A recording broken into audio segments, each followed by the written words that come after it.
Zero ఇన్వెస్ట్‌మెంట్‌తో sari reselling business start చేసిన విషయం మీకు అందరికీ తెలిసిందే. నేను లాస్ట్ వీడియోలో షేర్ చేశాను. ఏ విధంగా స్టార్ట్ చేశాను ఏంటి అని. దానికోసం వాట్సాప్ గ్రూప్ క్రియేట్ చేశాను. డైలీ అందులో పోస్ట్ చేస్తున్నాను. 35 మెంబర్స్ చూసారు. 0 ఆర్డర్స్. ఇక్కడ క్వెషన్ ఏంటి? Did I fail? Actually no. Let me explain properly. First thing చూడండి. Expectation versus reality. మనం జనరల్‌గా ఏం ఎక్స్‌పెక్ట్ చేస్తూ ఉంటాం? ఓకే. బిజినెస్ స్టార్ట్ చేస్తున్నాను. దానికోసం వాట్సాప్ గ్రూప్ క్రియేట్ చేశాను. డైలీ అందులో పోస్ట్ చేస్తుంటాను. ఇంకా ఆర్డర్స్ రావాలి. ఇలా కదా మనం ఎక్స్‌పెక్ట్ చేస్తుంటాం. బట్ బిజినెస్ ఇలా వర్క్ అవ్వదు. సేల్స్ అంటే ర్యాండమ్‌గా జరగవు. దానికి 3 థింగ్స్ కావాలి. First thing traffic. Second one trust. Third one offer. So చూద్దాం ఇక్కడ ఈ 3 థింగ్స్‌లో నా దగ్గర ఏముంది అనేదైతే చూద్దాం. ఫస్ట్ థింగ్ వచ్చేసి ట్రాఫిక్. నేను ఎలాంటి ప్రమోషన్ చేయలేదు. యాడ్స్ రన్ చేయలేదు. ఇంకా ఎలా తెలుస్తుంది? ట్రాఫిక్ ఎలా వస్తారు నా వాట్సాప్ గ్రూప్‌కి?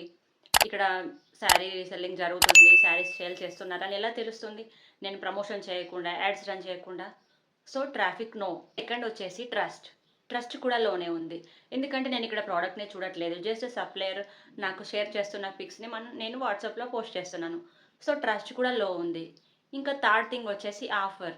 ఆఫర్‌ని నేను మేబీ క్లియర్‌గా ఎక్స్‌ప్లెయిన్ చేయట్లేదేమో, క్లియర్‌గా చూపించట్లేదేమో పీపుల్‌కి. అప్పుడే కదా ఆఫర్‌కి వాళ్ళు అట్రాక్ట్ అయ్యేది. సో, ఆఫర్ కూడా లేదు. సో, 0 ఆర్డర్స్ రావడం నాకేం షాకింగ్‌గా లేదు. It's logical. ఇక్కడ సెకండ్ థింగ్ నా బిగ్గెస్ట్ మిస్టేక్ ఏంటంటే నేను ఇక్కడ ఎఫర్ట్ పెట్టలేదు. ఎఫర్ట్ పెట్టినట్టుగా ఫీల్ అయ్యానంతే. నేను సీరియస్‌గా ఎఫర్ట్ పెట్టలేదు. గ్రూప్ క్రియేట్ చేయడం బిజినెస్ కాదు. పోస్ట్ పెట్టడం మార్కెటింగ్ కాదు. బిజినెస్ అంటే కన్సిస్టెంట్ విజిబిలిటీ. సో, 0 ఆర్డర్స్ అంటే ఇక్కడ ఫెయిల్యూర్ కాదు. I didn't even test properly yet. ఇక్కడ నేను ఇంకొక థింగ్ రియలైజ్ అయ్యాను. ఏంటంటే గ్రూప్‌లో అందరూ తెలిసిన వాళ్ళే ఉన్నారులే, సపోర్ట్ చేస్తారులే అని అనుకున్నాను. But known audience not equals to buying audience. చూడండి ఫర్ ఎగ్జాంపుల్ మన ఫ్రెండ్ ఏదైనా సేల్ చేస్తున్నారనుకోండి. కొంచెం కాస్ట్‌లీగా సేల్ చేస్తున్నారనుకోండి. మనం ముందుగా ఏం చేస్తాం? కంపేర్ చేసి చూస్తాం. సో, ఇంకా మనం ఎక్కడ ప్రైస్ తక్కువగా అనిపిస్తే అక్కడే తీసుకుంటాం. ఇంకా సెకండ్ ఎగ్జాంపుల్ చూడండి. సేమ్ పీస్ మన దగ్గర ఉన్న same piece Amazon or other ప్లాట్‌ఫామ్స్‌లో తక్కువ ప్రైజెస్‌కి వస్తుందనుకోండి. అక్కడే తీసుకుంటాం. సో, ఇక్కడ ఎమోషన్స్ వర్క్ అవ్వవు. బిజినెస్ అనేది వాల్యూ మీద, ప్రైస్ మీద వర్క్ అవుతుంది. సో, ఎమోషన్స్ మీద మనం బిజినెస్ బిల్డ్ చేయలేము. బిజినెస్‌కి ప్రైస్, ట్రస్ట్, వాల్యూ కావాలి. ఎమోషన్స్ కాదు.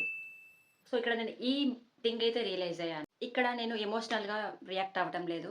ఒక క్లియర్ ప్లాన్ అయితే చేసుకుంటున్నాను. 3 రీల్స్ పర్ వీక్ ఇన్‌స్టాగ్రామ్‌లో పోస్ట్ చేస్తాను. ఇంకా అలాగే వాట్సాప్ స్టేటస్ కూడా యాక్టివ్‌గా పెట్టుకుంటాను. ఒక క్లియర్ సీటీఏ యూజ్ చేస్తాను. ఎంగేజ్‌మెంట్ ఇంక్రీజ్ చేయడానికి అయితే ట్రై చేస్తాను. No ads, no investment, zero budget, marketing test. So, ఇప్పుడు 0 ఆర్డర్స్ అంటే ఫెయిల్యూర్ కాదు. It's a data. డాటా ఏం చెప్తుందంటే ప్రమోషన్స్ లేకపోతే ఆర్డర్స్ రావు అని. నెక్స్ట్ అప్డేట్‌లో రియల్ మార్కెటింగ్ ఎఫర్ట్ ఉంటుంది. చూద్దాం డిఫరెన్స్ ఉంటుందా లేదా అని. ఫర్దర్‌గా ఏం జరుగుతుంది అని తెలుసుకోవాలంటేనైతే ఈ జర్నీని అయితే మీరు ఫాలో అవ్వండి.